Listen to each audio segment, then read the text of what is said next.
Welcome to the heart and mind of business. Would you say that you're honest and have strong moral principles? Well, that's what integrity is. And this is what today's show is all about.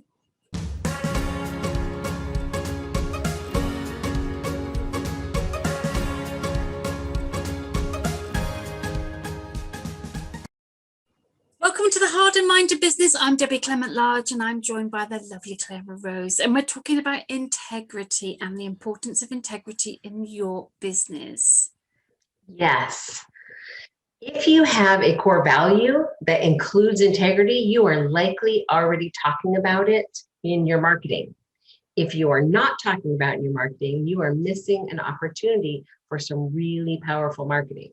Unfortunately, we see a fair bit in the marketplace of people using that as a buzzword because it is powerful and it isn't necessarily baked into their core values. But I think if it is a part of your core values, it's super important that you use it in your marketing. So I understand the whole thing around integrity, kind of, it's a word, I've read out what it says in the dictionary, being honest, strong moral principles. So if you were looking at my website, how would you know that I was full of integrity? Or whether I'm not? Whether you're not. I think if you make really grandiose claims, or are really super flashy about your success, those things feel less than authentic to me. And that leaves me feeling like you maybe don't have integrity. And I think that comes from so many companies doing it that way and then not having integrity that has left a bad taste in our mouth. So your words, I think it's the words that you use. Definitely talk about it on that integrity is a part of your core values. Yeah. So I guess if a big organization says, it gives an impression that has an integrity, but then due to working with it and going through their customer service, you find that actually, they're not going to give you your money back, or they're not going to do this, or they're not going to fulfill their promises in the way, then that's where that discrepancy comes in, I guess. So you're really experiencing and feeling it then at that place, aren't you? So if you could say integrity means always doing the right thing, even when no one's looking, you can see that in business practices, right? If you see, read reviews about a company, for sure. If you see a lot of negative reviews that say, they didn't care about my problem, or I've been trying to reach them for a month and no one will call me back, or those are signs that there's an integrity issue there, for sure. Right. So that's interesting because we've all got different perceptions. That's true. What I might think would be good customer service might be different to what you think, or what different to somebody else thinks. That is true. Saying that I have moral principles, my moral principles might be different to your moral principles or to somebody else's moral principles. So true. I guess there's not one size fits all then, really. Well, our perception is different. So I think that's true. But companies and people can still do the right thing, right? If you have a good product or service and you stand behind that product or service and you give really great customer service, if you fail in one of those areas, integrity is about making it right. Right? Integrity is not just, I have integrity. I would never do anything wrong. Okay, when something goes wrong, because hello, right? Things do go wrong. Do you make it right? Do you so make I'm going to play devil's advocate here now. So if a company thinks it's in the right, it's sold a product, and then a customer's received the product and thinks this isn't doing quite what I thought, or it's not quite what I want and I want to get my money back, and the company's like, well, no, you can't do that now. And yet the customer's thinking, yes, I should be able to. So do you think, because obviously they're both working in their own levels of integrity and what they think is right. So as a business, do you, is it the responsibility to be more flexible and to bend and to, what would you suggest in that instance?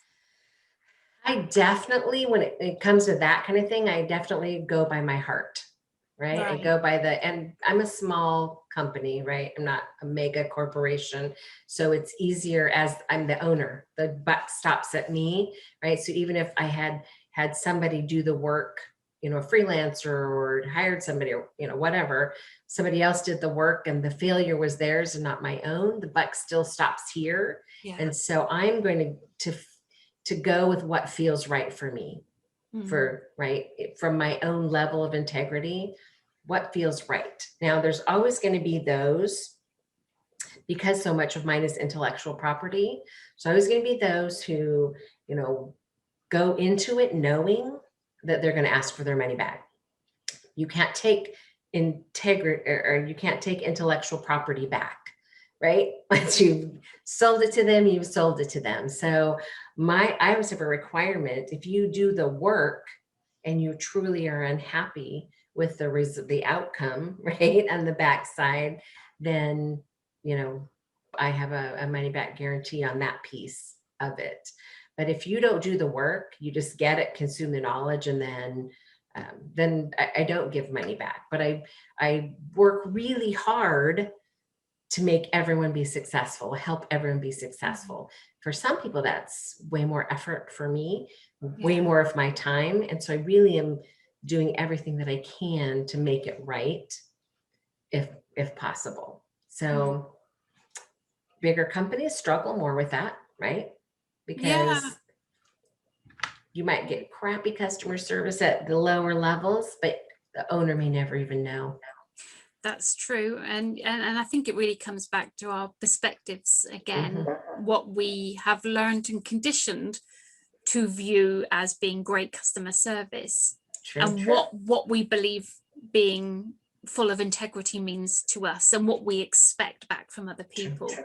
So I think as a business owner, I like bit like you've said, is having that flexibility. I would be mortified if a client went for me and went, well, that was a pile of rubbish. Right. Oh, that was such a waste of money. I'd be mortified to think somebody felt like that after working with me. I really want, like you, have a lot of time just to give a lot of value. Not only does a client work with me for coaching, but they have access to free meditations weekly with me too, that other people pay for, because it's a bit like, actually, I want to give you some extra support that I'm not going to expect you to pay for. Right. So, but I think, it's just coming back to maybe being flexible and actually saying, just sometimes you've got to cut your losses to find a bit of a win-win. Yes. So sometimes it's just not worth it. It's not worth the fight over something. Sometimes it's just best to say, I'm really sorry that you're unhappy. Please let me just give you a refund, and then just move on.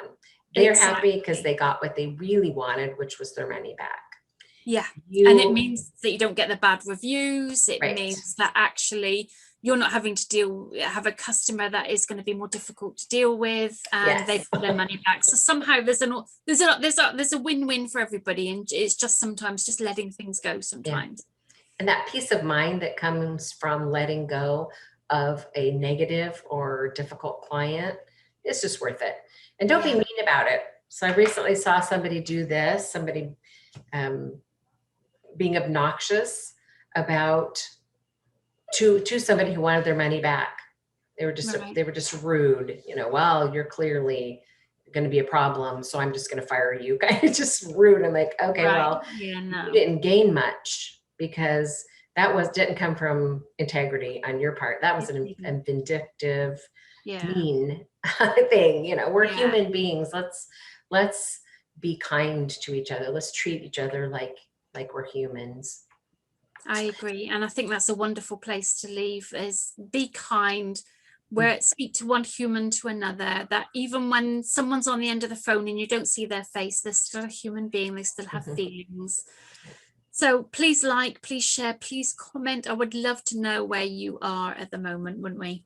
Yes. Drop in the comments ways that you show integrity in your business. Do you talk about integrity? Is it part of your core values? How do people know that you are integrity first in your business? We'd love to hear from you. And remember, we have lots of other videos as well that was all designed around our book, which is 8 Ways to Mind Your Own Business, which you can buy on Amazon. And in there there are lots of exercises and different ways of creating perceptions around getting your point of view, getting a customer's point of view, which will actually help you to build integrity into what you're doing. So check that out and have a really wonderful week, eh? Yes. See you next week. Have a great week. See you next week.